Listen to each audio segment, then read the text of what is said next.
The Imperial Rapid Deployment Station is a small, multi-purpose structure used by the Imperial Military. While overshadowed by the larger Imperial Modular garrison base, the Nenkarvan Rapid Deployment Station is nonetheless a structure that saw widespread use throughout the Empire. Nenkarvan has a long history of dependable products, such as various repulsor craft and gliders, as well as numerous military vehicles, such as the Compact Assault Vehicle and the Mobile Command Base.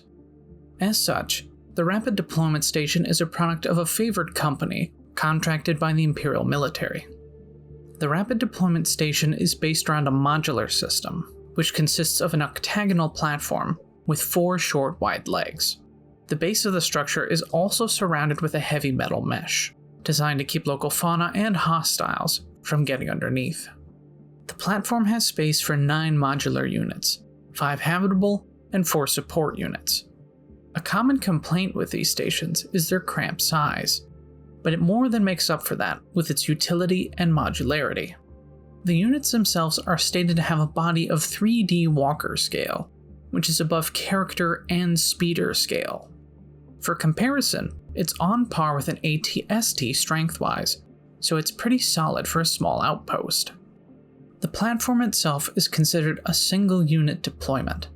Its 5 habitable slots can be interchanged to allow for different mission parameters, from a small single unit listening station to a field hospital or forward command post. Each of the 4 support units on the corners of the platform can likewise be changed depending on the needs of the mission. Standard support modules include power generators, life support systems, backup batteries, consumable storage, general storage, liquid storage tanks, gas storage bottles, dedicated recycling, enhanced sensor packages, enhanced computers, and jamming equipment. Support modules are typically an odd triangular shape, with both exterior and interior accessible hatches. This single unit deployment has a generator, backup batteries, storage, and consumable storage, all to support the 5 habitable units: the command unit, barracks, mission unit, mess hall, and equipment unit. Command units have 4 duty stations responsible for operating sensors, weapons, command, and communications. TK-421, why aren't you at your post? TK-421, do you copy?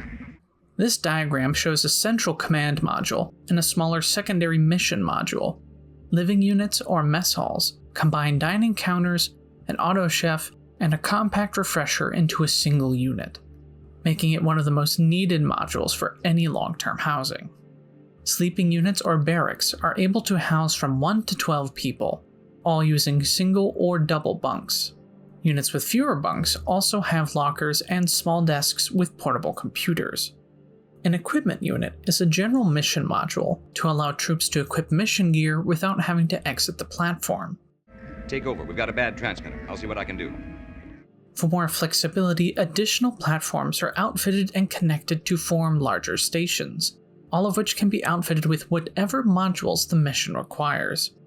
Additional modules include a conference module, used for tactical discussion, negotiation, mission briefings, and situation monitoring. The Rebel Alliance is too well equipped. They're more dangerous than you realize. Dangerous to your Starfleet, Commander, not to this battle station. It has an 8-man conference table with a built-in holoprojector and scomp links. We found the computer outlet, sir. Plug in. You should be able to interpret the entire Imperial network. With 2 view screens on opposite walls. A mission configurable electronics unit. This carries advanced sensor, surveillance, communication, and computer packages. These units are manned by 4 to 6 people. Some units are specialized for a single function, while others carry the entire package. The rebels have been routed. They're fleeing into the woods. We need reinforcements to continue the pursuit. Detention modules are used for police actions. The module includes 4 rooms with double bunks and 4 single-padded isolation rooms for a total of 12 occupants. Where are you taking this thing? Prisoner transfer from cell block 1138. Each cell has an electronic lock, as well as increased armor and intruder detection systems.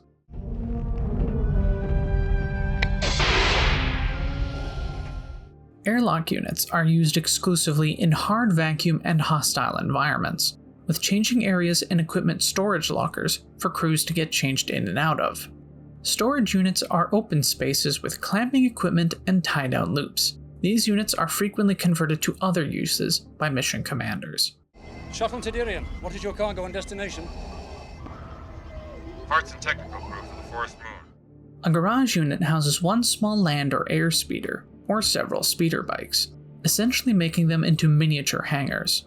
It also has twin workbenches and limited repair facilities, along with an extendable ramp for ground vehicles. A laboratory, used for specialist or general lab work in either research or medical deployments, most likely to be used in tandem with the medical module, self-contained emergency wards with an operating room, orderly station, and 4 to 5 recovery beds. But these can also be converted for use as large-scale treatment facilities by dividing the surgical and emergency wards into separate units. This is common for battlefield or disaster deployments, perhaps making the rapid deployment stations well suited for use with Imperial mobile surgical units. While they are considered light-duty stations, they are still commonly armed. Being modular as well, they can be equipped with whatever weapons best fit the mission profile. The weapons are fired from the command unit, but can also be linked to a computer system for automated fire. These include grenade launchers, guided missile launchers, ion cannon turrets, and repeating blaster turrets. The source this originates from has several inconsistencies in its depiction, between the 2 images by 2 different artists and the written text. For example, the text says 4 feet support the platform, whereas this image, if we take all sides into account, would give the platform 8 feet. This also obscures the true size of the station, namely because the book doesn't provide one. The 2 images here don't reflect the scale of each other, as clearly seen by the 2 sizes of doors. Also, the modules themselves don't seem to line up with each other, so in this case a bit of a redesign is needed to give a true reference to its appearance. This depiction I hope reflects the true scale of the structure, as well as remaining faithful to the original renditions. The overall deployment time of the base itself is near instant, thanks to the work of prepping the modules being done aboard a ship or at a base before the platforms are carried by shuttle or dropship to their destination.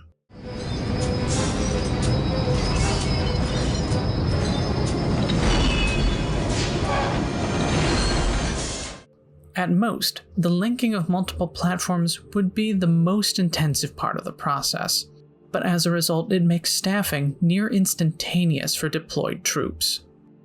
Since the Empire overwhelmingly uses prefabricated structures for its military operations, the Rapid Deployment Station was likely a common sight throughout the Empire.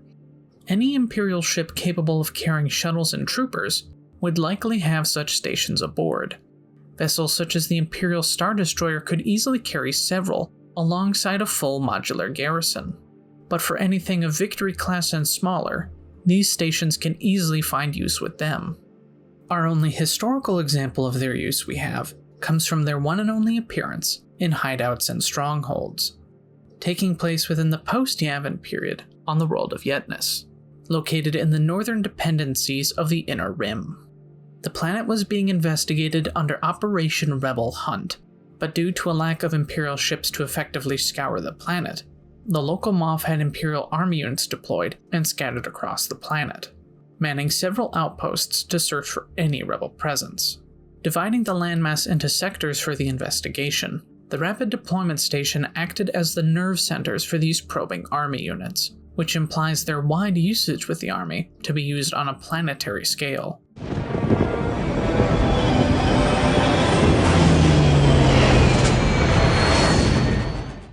Of note in this adventure was Unit 23-443, a single station deployment, acting as the base for Squad Besh. Besh was trained for operations in rough terrain, which made them perfectly suited for the mountainous location they were meant to recon. The unit consisted of an 8-man squad under command of Lieutenant Ril Garn. A standard example of Imperial junior officer material, he was dedicated to protocol and anxious for promotion. Lieutenant Garn and 3 troopers manned the station, while the rest of the squad carried out reconnaissance of their designated sector. Being a lieutenant, Garn likely commanded a full platoon, with the station acting as both quarters for Squad Besh and his platoon command post. If I was to guess, the other squads are also in rapid deployment stations, which would be commanded by the squad sergeants and the platoon sergeant major. If his platoon was using Aurebesh designations for squad units, we can expect his other squads to be Auric, Kresh, and Dorn squads. For some further speculation, let's try and work out the true size of Operation Rebel Hunt.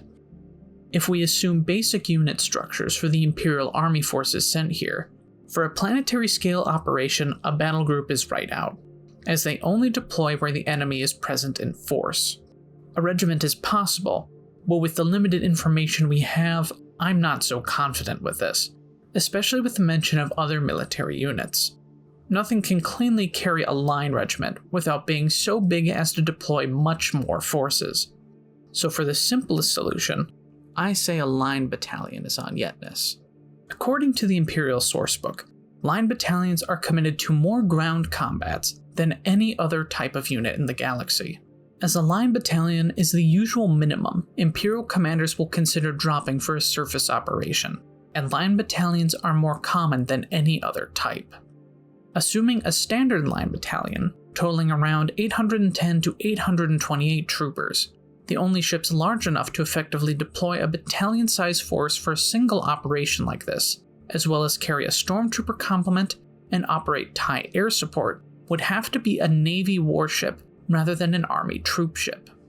Given the mention of TIE air patrols and bombers, which implies multiple squadrons, I would personally say a Victory 1 is what's providing support. Given how the source indicates a lack of ships for the operation, I could see a single Victory 1, which was made for planetary assault, being the perfect choice to conduct this operation solo. This also allows for space for a battalion of 820 stormtroopers, along with a 50-man scout troop.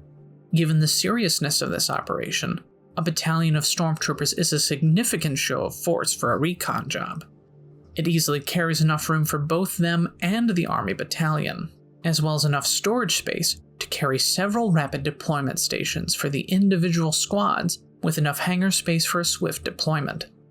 From his base, Lieutenant Garn can track his troopers by the station's sensors, orbital surveillance, and their personal trackers. If there's trouble, he has authorization to call in a shuttle of stormtroopers or even an airstrike of TIE bombers. Rebels have the option of attacking this base, which while small, is still heavily armed and able to be reinforced by both scouts and stormtroopers.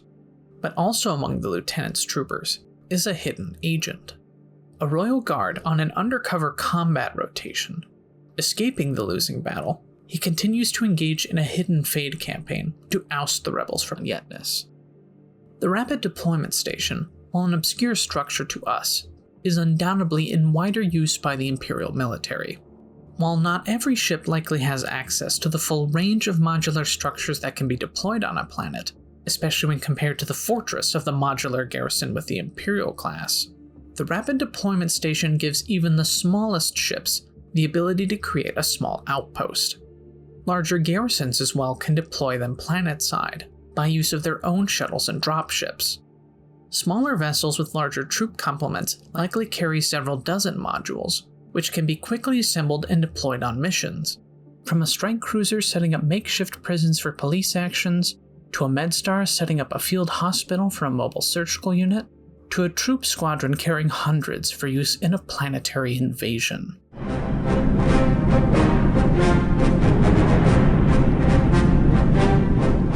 In fact, this might be some of the Army's standard bases depending on their units. While cramped, having a fully stocked modular structure to cater to a platoon is quite a luxury. For small vehicles, this structure could serve as anything from a repair depot to a hidden base for a squadron of airspeeders. Likewise, they might find use by the Navy, acting as an easy prefab structure for a Navy trooper contingent just as much as an Army one. Intelligence groups can likewise use them, setting them up as surveillance stations anywhere from mountains to moons, but you're more likely to encounter one as a field command post for an Army unit, rather than spotting them in use by the Ubictorate, at least as far as you're aware. Able to be used on every type of world, it has just as much flexibility as its larger cousin, with perhaps the exception as an orbiting or ocean platform. But perhaps such a version could be developed, since it's already capable of operating in vacuum and in hazardous environments. Its ability to be carried by shuttle or dropship ensures it lives up to its name for rapid deployment, allowing a base to be set up in minutes, while its component modules could be assembled in a few hours aboard a ship or at a landing pad, before being ferried to their destination. This flexibility is what allows the Imperial military to be prepared for anything. With a rapid deployment station to back it up, even the smallest Imperial unit is able to have a place to call home. Whether it's a small science station or an assembled battalion or regimental field headquarters, the Imperial Rapid Deployment Station is able to do whatever job you can think of. A big thanks to Zero again for providing his skills for the Nenkarvan logo and render of the Imperial Rapid Deployment Station. The latter was a spur-of-the-moment choice by him, but doing so allowed us to create what I hope is the most accurate version of this structure.